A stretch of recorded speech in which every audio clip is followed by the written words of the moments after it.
Series up at 2 apiece. Anthony Edwards doing Anthony Edwards things, finishing with 36, 6, and 2. Dylan Harper leading the way for the Spurs with 24, but it's not quite enough for the Spurs. They lose their big man, and they lose their lead in the series. We're joined by CBS Sports NBA analyst John Henson. As the Wolves, they escape with the victory to tie the series up at 2 apiece, and Victor Wembanyama, probably the story of this game, being ejected in the second quarter.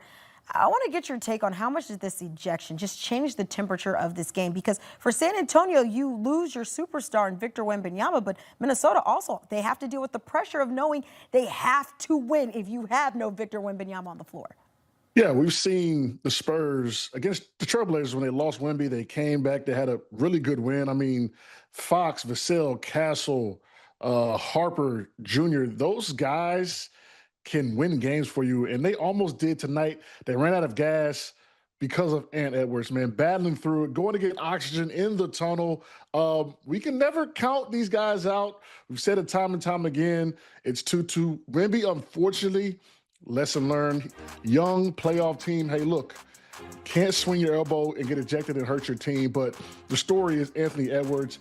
And listen, he's only getting healthier day by day. The Spurs better figure out how to put this thing out of reach or win a couple more games quickly before he gets back to 100%.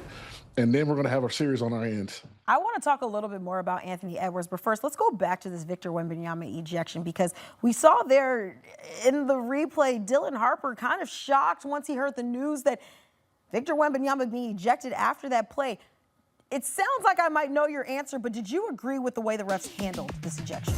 Yeah, it's unfortunate, but, because you don't want to see a play like that go out in applause. But, I mean, he loaded up. He followed through above the neck. That, by nature of the rule, he needs to be ejected. And it's just unfortunate for the Spurs. They tried to pull a rabbit out of the hat, but they couldn't.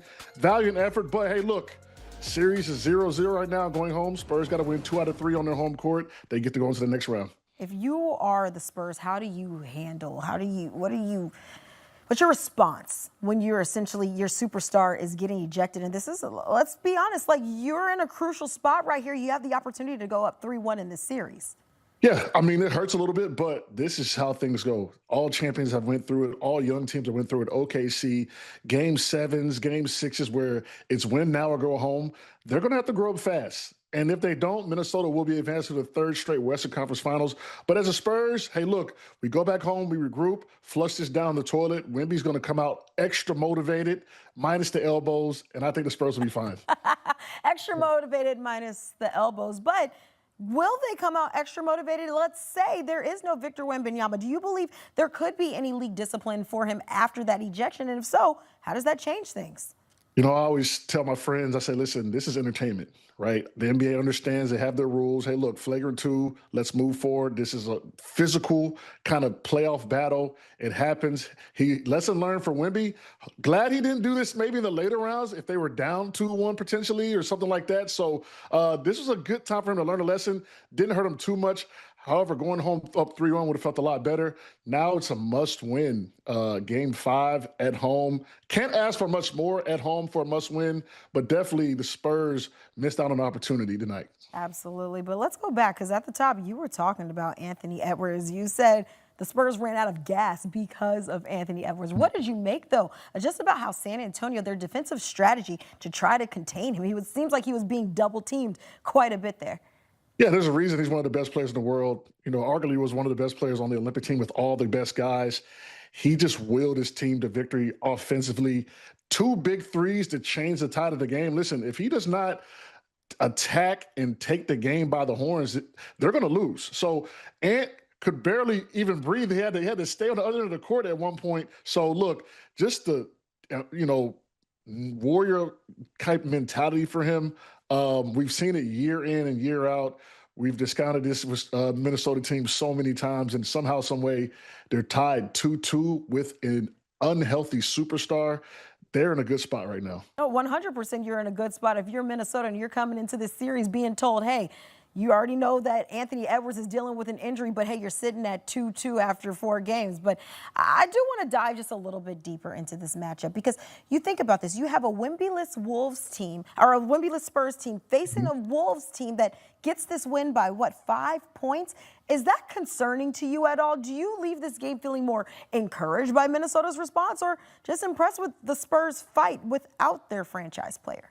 Impressed with the Spurs fight. You're talking about an All NBA Defensive Player of the Year. I mean, literal game changer on both ends of the court, and they had a valiant effort. I mean, if I'm the Spurs, I'm like, okay, well, we didn't have Wemby, but we played a little faster, a little more guard centric as well. Maybe they can try to use this game to sprinkle in some of that into the game plan in Game 5 because we saw with the Portland game when they didn't have Wemby, when they sped it up and let those guards go, they're still really good. So maybe potentially they can infuse kind of their performance tonight into the next game and win at home.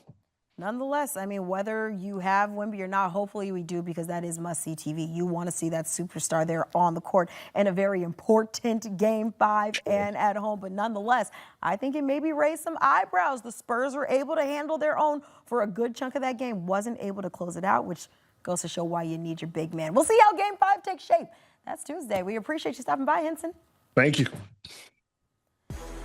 Well, Henson talked about it. This story is about Anthony Edwards and the kind of outing that he had, especially there in the fourth quarter, finishing with 36 points, but 16 of them coming in the fourth quarter alone. Look at the rest of the Wolves team. They had 18. He was 6 of 8 shooting. They were 6 of 15. Shot 75%. Perfect from three-point land.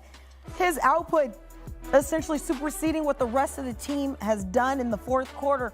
And just to think, he's doing it coming off of injury. We'll see how he continues in Game 5. A chance to get to the finals a run. All right, well, should we dive a little bit more into what could be next for the Knicks? Because if you are New York, who would you rather face then in the conference finals? Are you looking at the Cavs or are you looking at the Pistons?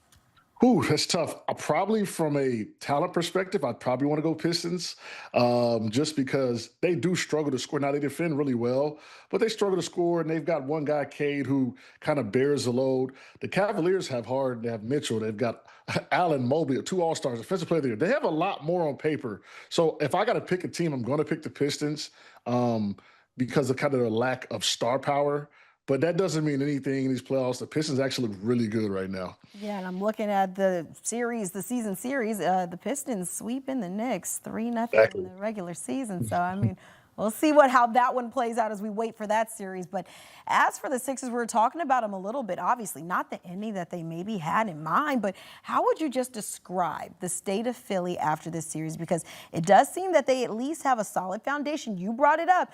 They've got VJ Edgecombe. They also have Tyrese Maxey. But what do you think about building around this foundation? You know, I don't necessarily know how many first-round picks they have or their draft capital or assets, but you're going to have to kind of find a way to have talent that like Kelly Oubre and Quentin Grimes, 2 guys you probably want to try to keep, even Drummond off the bench, right? And then you want to build around these guys.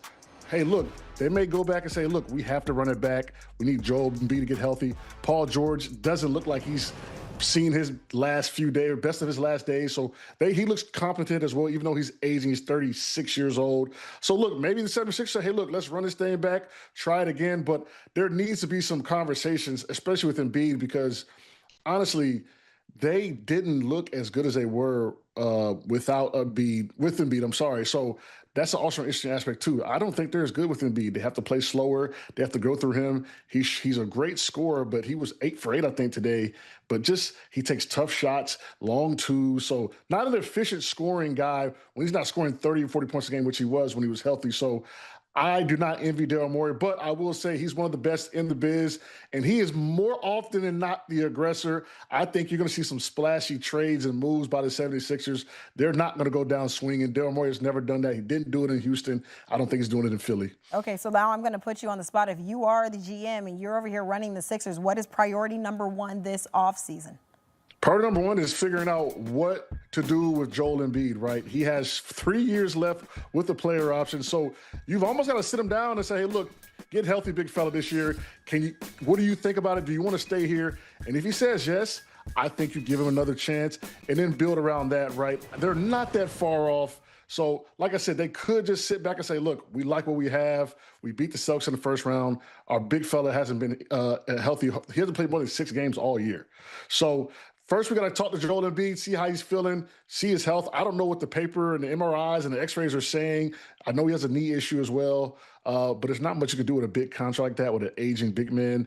They may have to run the process back again. A tough go for the Yeah. 76ers fans, what you're facing right now. You get swept out of the playoffs.